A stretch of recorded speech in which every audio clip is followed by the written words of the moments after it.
임대차 보증금 반환 채권 양수인의 채권자 대위권 행사에 관하여 살펴보겠습니다. 임대인이 있고 임차인이 있으면은 임차인은 임대인에 대해서 보증금 반환 채권이 있고요. 임대인은 임차인에 대해서 인도 청구권이 있고요. 쌍방 계약 해지권을 갖게 되죠. 그런데 임차인이 양수인으로부터 돈을 대출받으면서 임대차 보증금 반환 채권을 양수인에게 양도를 했습니다.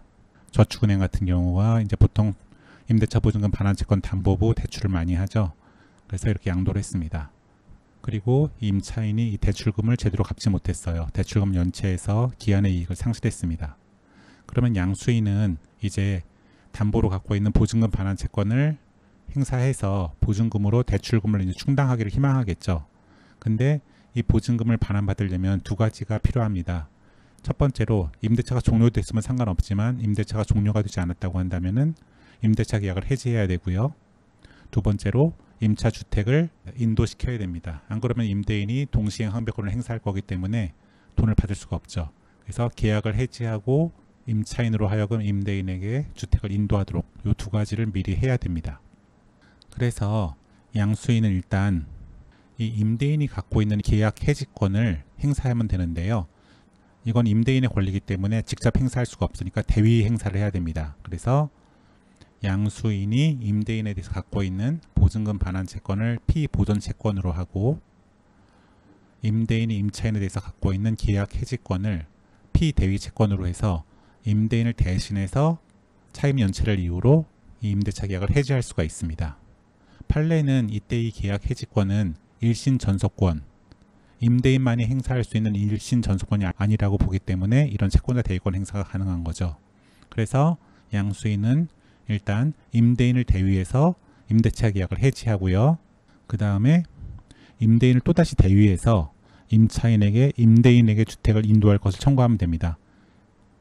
역시 마찬가지로 보증금 반환 채권이 있으니까 피보존 채권이 있으니까 이 인도 청구권을 대신 행사해서 임차인으로 하여금 이 주택을 임대인에게 인도하도록 청구하면 됩니다. 자기한테 인도하라고 청구하는 게 아니고요. 대위 행사하는 거니까 임차인이 임대인에게 인도하라고 청구를 하면 됩니다.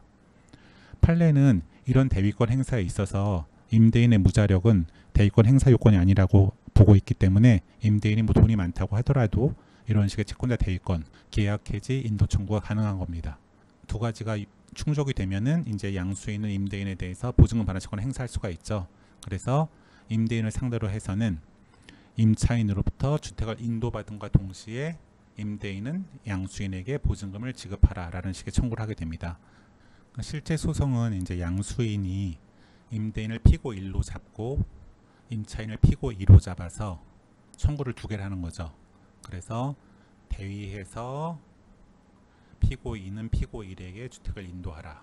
그리고 피고 1은 원고에게 주택을 인도받음과 동시에 보증금을 지급하라. 이런 식으로 소송을 하게 됩니다. 그런데 좀 특수한 사안이 있는데요. 임차인 있고 임대인 있고 그리고 임차인이 임대인에 대해서 보증금 반환 채권을 갖고 있고 임대인은 임차인에 대해서 인도 청구권을 갖고 있고 둘 다 계약 해지권을 갖고 있고 그 다음에 임차인이 대출을 받으면서 보증금 반환 채권을 담보로 넘겼고 이건 다 똑같습니다. 근데 특수한 점은 이제 이 임차인이 공공건설 임대주택의 임차인이었다는 거죠.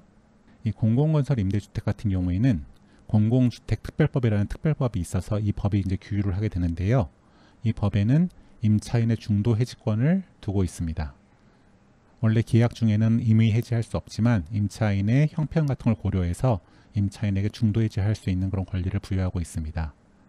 그리고 또 이런 경우에 이제 대출할 때 특수한 어떤 상황 중에 하나는 보통 이 저축은행이라든지 제2금융권에서 임차인에게 이제 대출을 해주면서 보증금 반환 채권을 담보로 넘겨받을 때 각서를 많이 받습니다.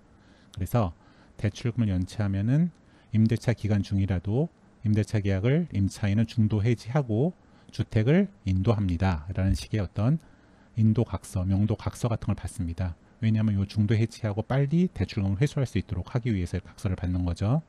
그래서 실제 사건은 마찬가지로 임차인이 대출금을 연체해서 기한의 이익을 상실했고요. 양수인은 이제 보증금으로 대출금을 충당하길 희망하는데요. 이 사건에서 이 사건과 다른 점은 이제 보통은 임대차 계약이 종료되거나 차입 연체가 있어서 임대인이 해지를 할 수 있거나 아니면 바로 인도 청구를 할 수 있는 그런 상황인데, 이 사건에서는 임차인이 특별히 연체하거나 잘못한 게 없어요. 그렇기 때문에 양수인은 이 왼쪽처럼 이렇게 대위해서 이렇게 계약 해지하고 인도 청구할 수 있는 그런 상황은 아니었던 거예요. 그러니까 이제 양수인은 전략을 바꿔서 지금 이제 중도 해지권이 있고 임차인의 임대인에게 임차인이 중도 해지하겠다고 각서까지 써줬으니까 대위권 행사 방법을 조금 바꾼 거죠. 그래서 양수인이 어떤 식으로 했냐면은 임차인을 대위해서 임대차 계약을 중도 해지하고 각서 받아놨으니까 이 대출금 채권을 피보전 채권으로 하고 임차인의 중도 해지권을 피대위 채권으로 해서 이쪽 라인으로 계약을 해지하고, 그 다음에 계약이 해지되면은 임대인은 임차인에 대해서 인도 청구권을 갖게 되니까 이번에는 보증금 반환 채권을 피보전 채권으로 하고 임대인의 임차인에 대한 인도 청구권을 피대위 채권으로 해서 인도를 받고, 그리고 이제 임대인을 상대로 보증금을 반환받는 이런 식의 전략을 수립해 본 거죠. 그래서 소송은 임차인을 대위해서 임대차 계약을 중도 해지하고, 임대인을 대위해서 임차인은 임대인에게 건물을 인도하고, 자기는 임대인을 상대로 해서 건물을 인도받은과 동시에 보증금을 지급받는 그런 식으로 소송을 구조를 짠 거죠. 그럼 이게 사실 이거랑 뭐 거의 비슷하고 중도 해지권도 있고 법에 각서까지 써줬으니까 이렇게 하면 가능하지 않겠느냐라고 생각을 해볼 수가 있는데요. 또 그리고 많은 학업심에서 이런 것들을 인정해 줬던 것 같습니다.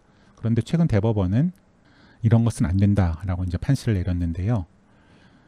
이 대출금 채권을 피보전 채권으로 하고 피대위 채권을 임차인의 중도 해지권으로 해서 하는 이 계약 해지는 채권자 대위권의 행사가 허용되지 않는다라고 판단을 했습니다.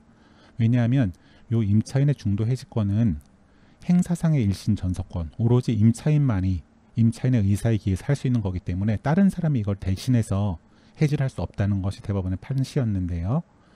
이때는 대법원은 일신 전서권이 아니라고 했는데요. 임대인의 계약 해지권은 임차인의 중도 해지권은 공공주택특별법이 규정하고 있는 이 권리는 채권자 대위권을 행사할 수 없는 임차인에게 전속되는 행사상 일신 전서권이라고 본 겁니다. 이렇게 대법원이 판단한 이유는 임차인들이 보통 특별법에 의해서 분양을 받은 서민들이고, 또 임차인이 이제 계약을 강제 해지당할 경우에는 나중에 임대 전환 뭐 이런 것들을 통해서 소유권을 취득할 수 있는 기회도 완전히 상실되게 되죠. 그래서 대법원은 서민의 주거안정 보호라는 이 공공주택특별법의 입법 취지를 고려해서 이럴 경우에는 저축은행 이런 데서 이 각서를 받아놨다고 하더라도, 그리고 또 대출금을 제대로 안 갚았다고 하더라도 중도 해지시켜서 강제로 보증금을 반환받는 이런 식의 효과는 인정하지 않겠다라는 것을 명확히 했습니다.